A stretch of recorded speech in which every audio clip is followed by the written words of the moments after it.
Pascal, très grosse victoire, match très sérieux de l'équipe pour cette dernière alors qu'il n'y avait pas spécialement d'enjeu. C'est important d'être quand même là au niveau. Alors match très sérieux, c'est vrai, si il y avait un enjeu qui était fort, hein, c'est ce que j'avais précisé aux garçons dès le début de semaine là, c'est qu'il y avait l'enjeu d'assurer la 3e place, ce qui n'était pas gagné parce que Vitré était juste derrière en fonction des résultats. Bon finalement donc c'est assuré ce soir parce qu'ils ont perdu et que nous on a gagné, mais c'était un enjeu très important pour les playoffs quand on voit notamment le public, la salle pleine ici et l'impact du public sur la performance des joueurs, ben vous comprenez pourquoi est-ce qu'il y avait un vrai enjeu ce soir. Il y a une équipe qui ne baisse pas de niveau, des rotations, un banc aussi qui a été très important, ça c'est de bon augure avant le début de la phase 3. Bien sûr, voilà, bon, c'est vrai que c'est de bon augure la prestation qu'on a fait là, on est tombé sur malheureusement des Canets qui eux sont au fond du trou et qu'on a enfoncé un petit peu, voilà, mais bon, je suis vraiment satisfait de la prestation. Après, voilà, est-ce qu'on va pouvoir répéter cette intensité-là contre des équipes qui tournent à plein pot? On a vu les difficultés contre Rouen, notamment là ici et d'autres. Chartres qu'on avait rencontré, donc c'est vrai que là on a perdu Seb qui malheureusement ne pourra pas reprendre au mieux avant la toute fin des playoffs. On vient d'apprendre que François Matip aussi. Voilà, donc c'est vrai que ça va être un vrai challenge aussi. Parlons-en de ces playoffs qui arrivent. On est forcément ambitieux avant que ça démarre. Une fois qu'on y est, on a envie d'aller au bout. Ouais, bien évidemment. Bon, parce que sinon, honnêtement, je préférais partir en vacances de suite. Si c'est pas pour essayer d'aller au bout. Donc voilà, bien évidemment, ça va être l'objectif. Ça va être l'objectif pour le groupe.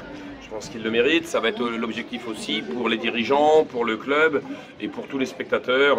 Quand on voit l'engouement qu'il y a eu, je pense qu'il faut que ce soit pareil pour tous les matchs de play-off. Vendredi, dans 15 jours, 3 semaines, je sais exactement la date.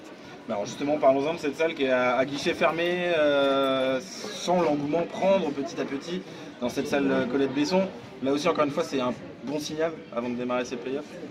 Oui, c'est un bon signal sportif.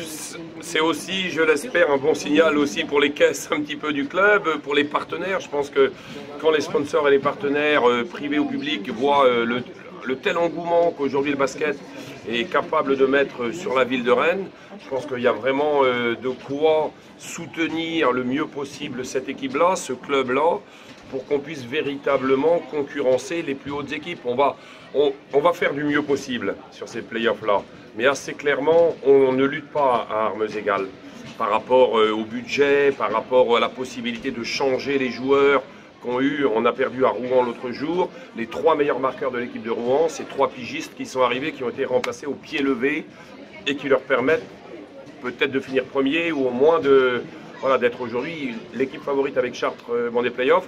Donc à nous à essayer de bidouiller, de reproduire ça, mais on sait que sur la durée contre des grosses équipes, ce sera très difficile. Alors il ne faut pas aller en Pro B à ce moment-là, Pascal Thibault, je suis désolé, je me fais vocabulaire, mais Non, mais il faut y aller maintenant. Au contraire, je pense que c'est vraiment l'objectif là ici pour cette équipe et pour ces joueurs-là. Après, on sait aussi que toutes les équipes qui franchissent un palier se renforcent et tout ça, mais doivent se renforcer avec l'âme qui reste en eux. Maintenant, comme je vous le disais, quand ça tape et ça cogne tous les week-ends, et je pense que le match de Rouen a été très bon pour nous, parce qu'on s'est fait un petit peu cabosser là-bas, et finalement on a fait un peu la même chose contre Caen, mais ça va être la capacité à répéter ça, plus des longs déplacements potentiellement, on va voir comment le groupe va réagir là-dessus. Merci Pascal. Je t'en prie. URL!